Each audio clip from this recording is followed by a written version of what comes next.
बोलने चाहिए। ये 3 शब्द सभी मनोकामनाएं पूर्ण हो जाती हैं।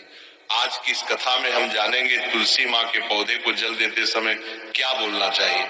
एक बार की बात, भगवान विष्णु आराम कर रहे थे, तभी वे माँ लक्ष्मी आई और माँ लक्ष्मी ने भगवान विष्णु से तुलसी माँ को जल देने का महत्व पूछ लिया था।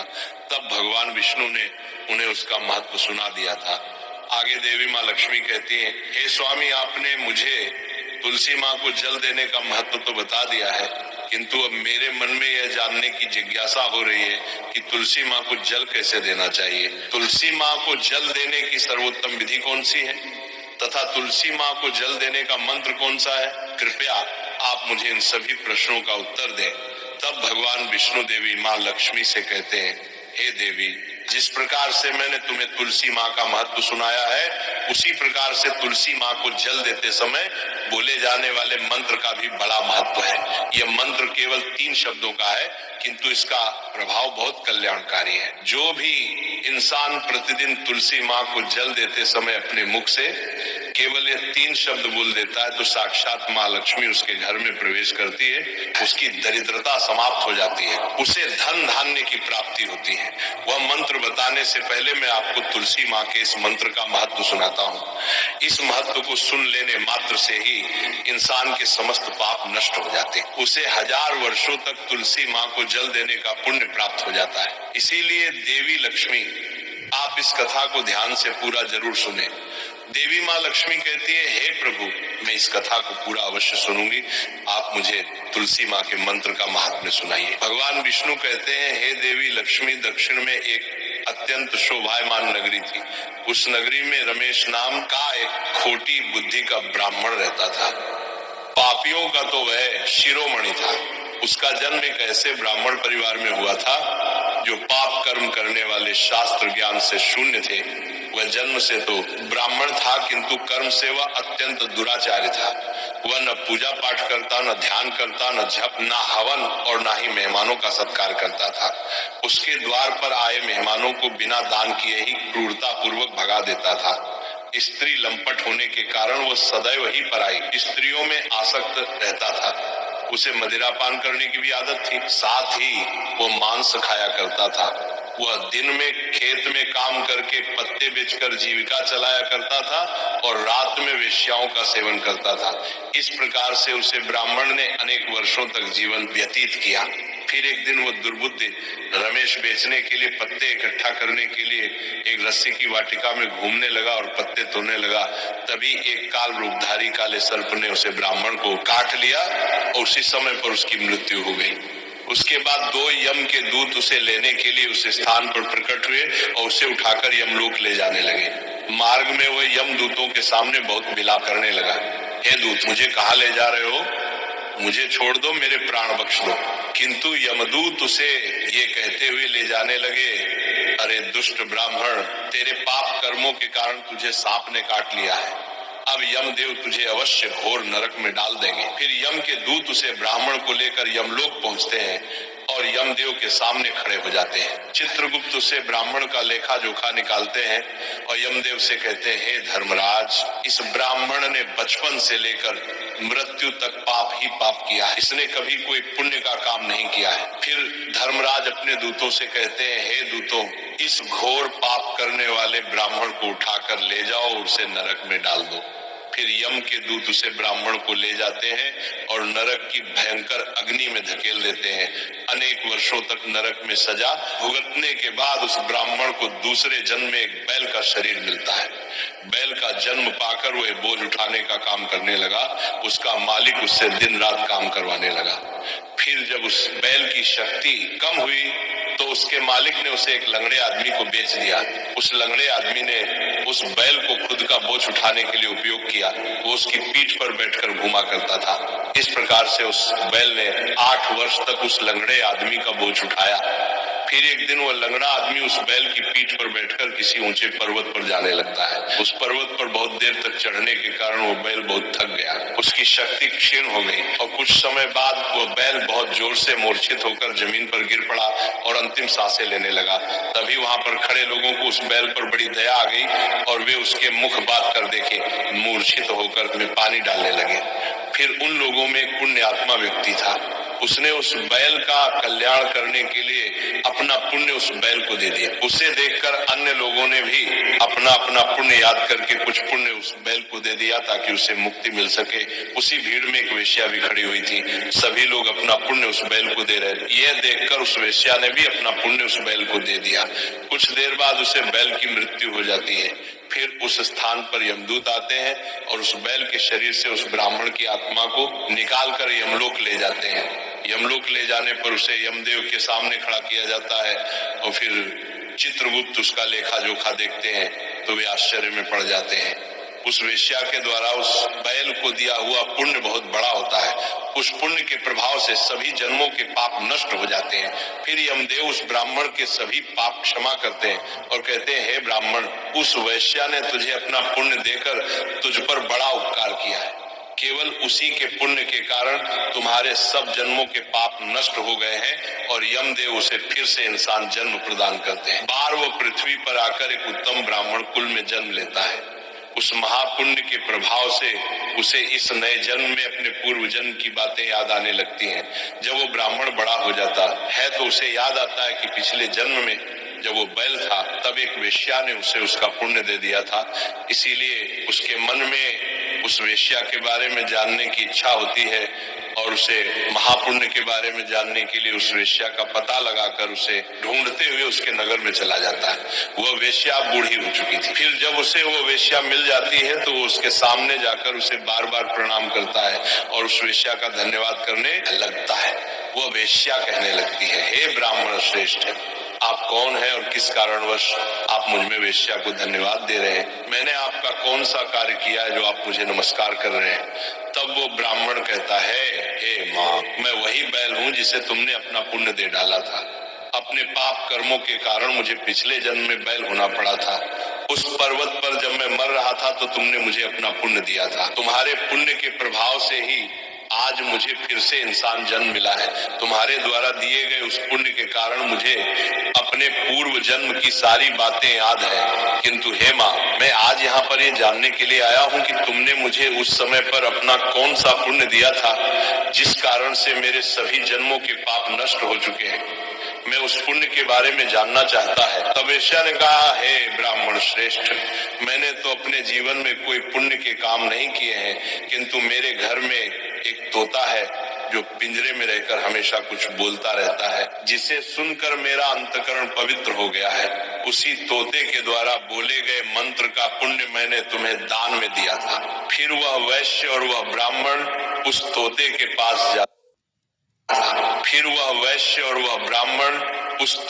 पास जाते हैं और उसे पूछने लगते हैं, हे शुक, तुम कौन सा मंत्र बोलते रहते हो जिससे हमारे जीवन का उद्धार हुआ है? ये मंत्र तुम्हें किसने सिखाया और इस मंत्र का क्या अर्थ होता है? तब उस तोते ने अपने पूर्व जन्म का वृतांत सुनाना आरंभ किया।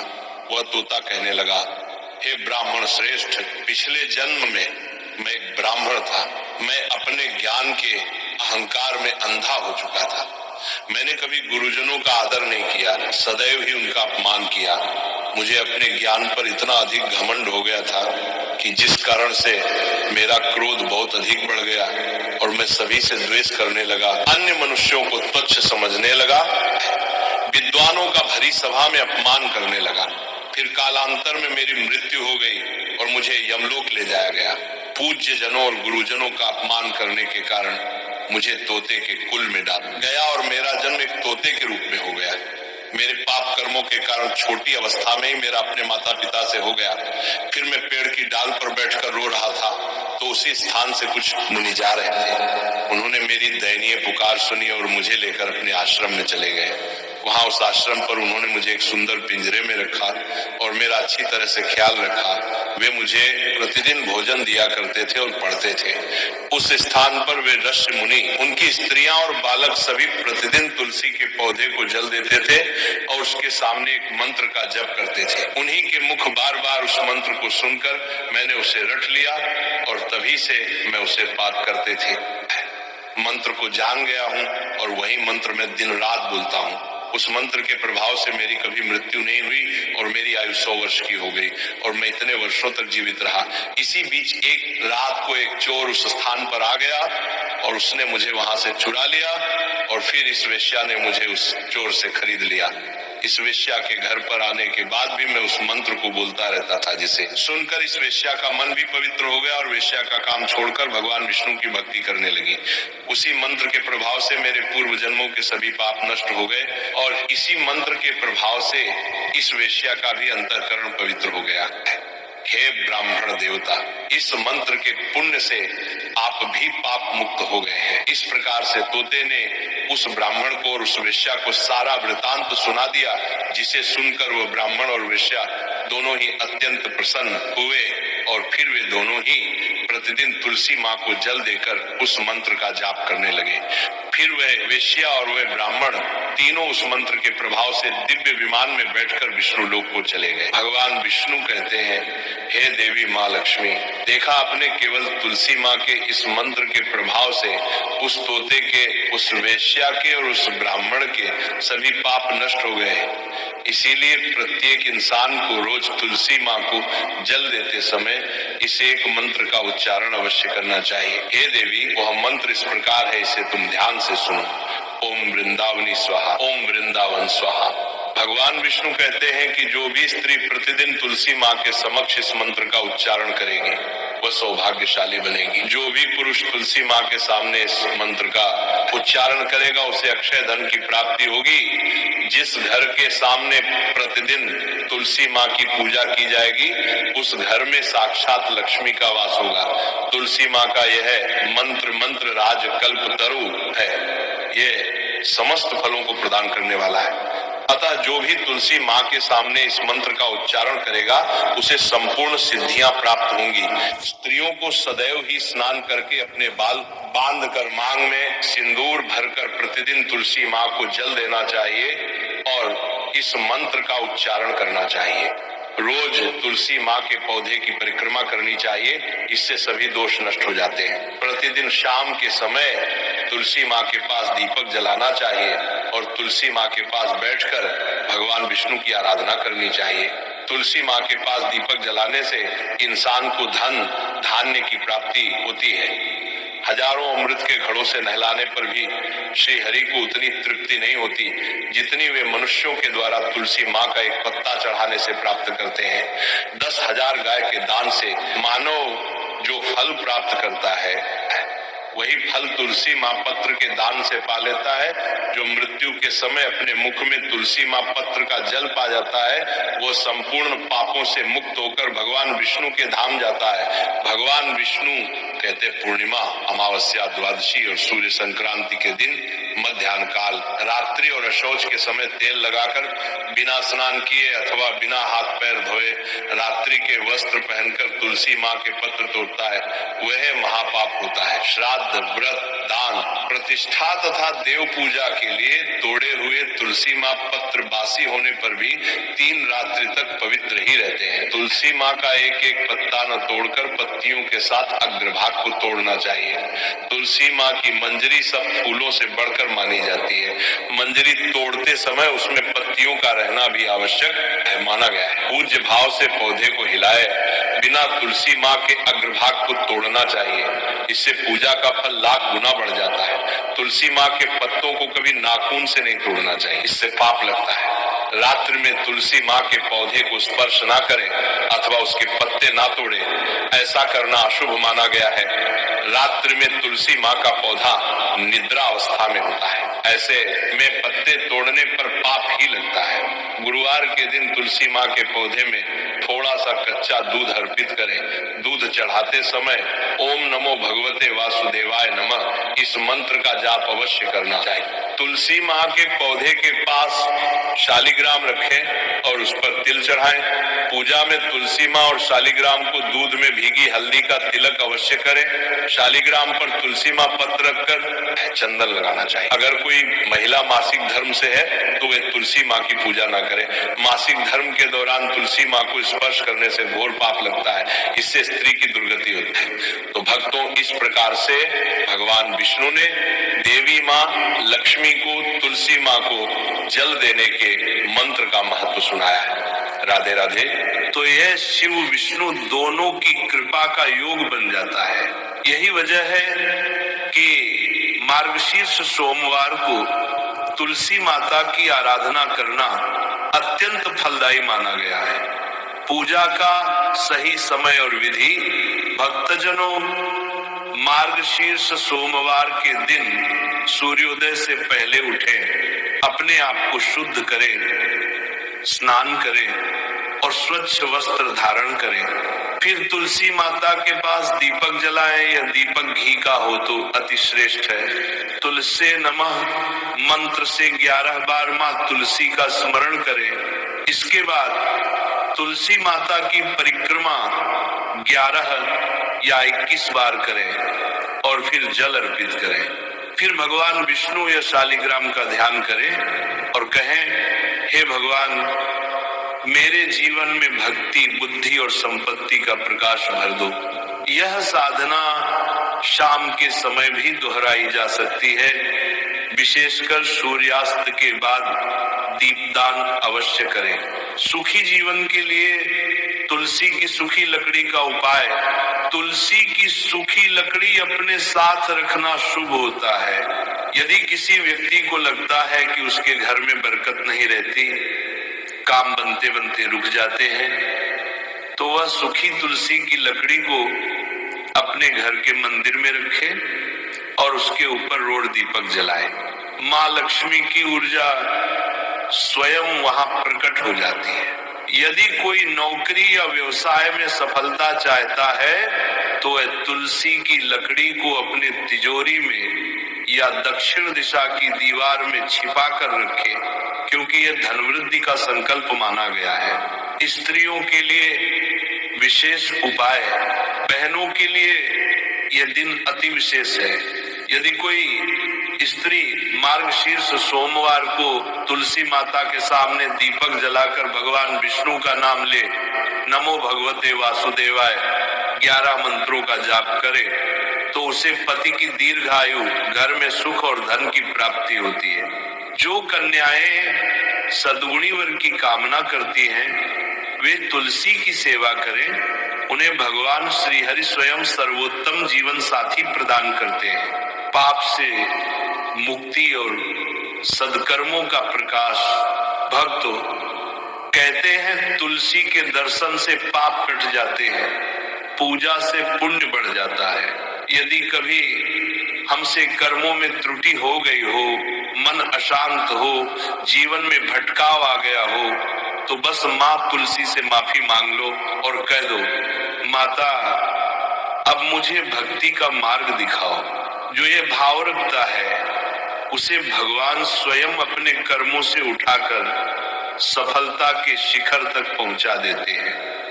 भक्ति और धन का संबंध, धन पाने का मार्ग केवल मेहनत नहीं है, भक्ति भी है।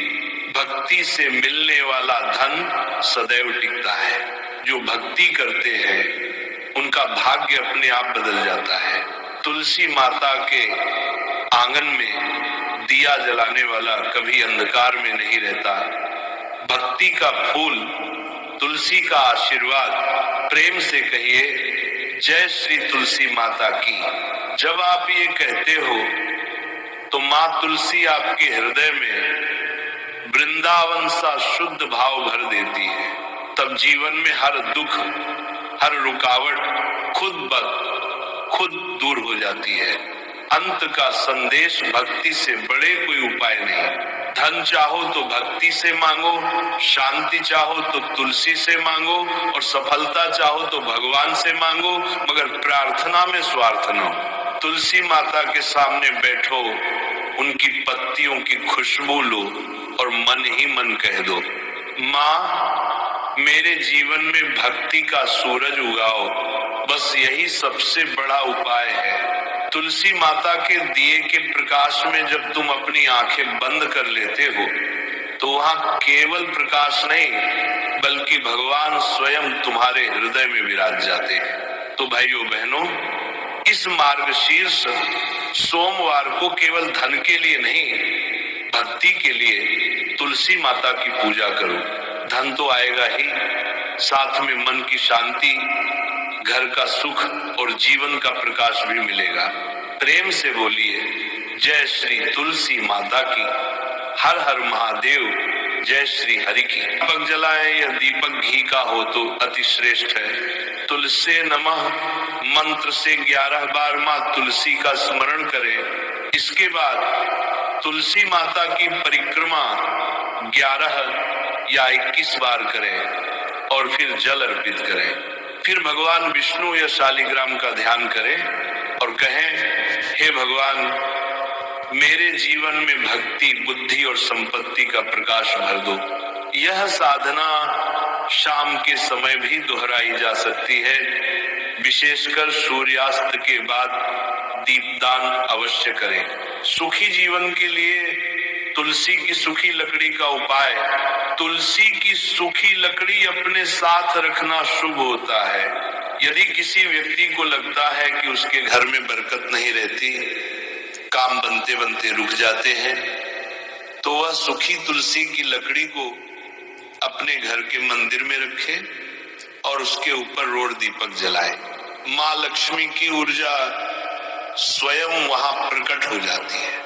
यदि कोई नौकरी या व्यवसाय में सफलता चाहता है तो वह तुलसी की लकड़ी को अपने तिजोरी में या दक्षिण दिशा की दीवार में छिपा कर रखे, क्योंकि यह धनवृद्धि का संकल्प माना गया है। स्त्रियों के लिए विशेष उपाय, बहनों के लिए यह दिन अति विशेष है।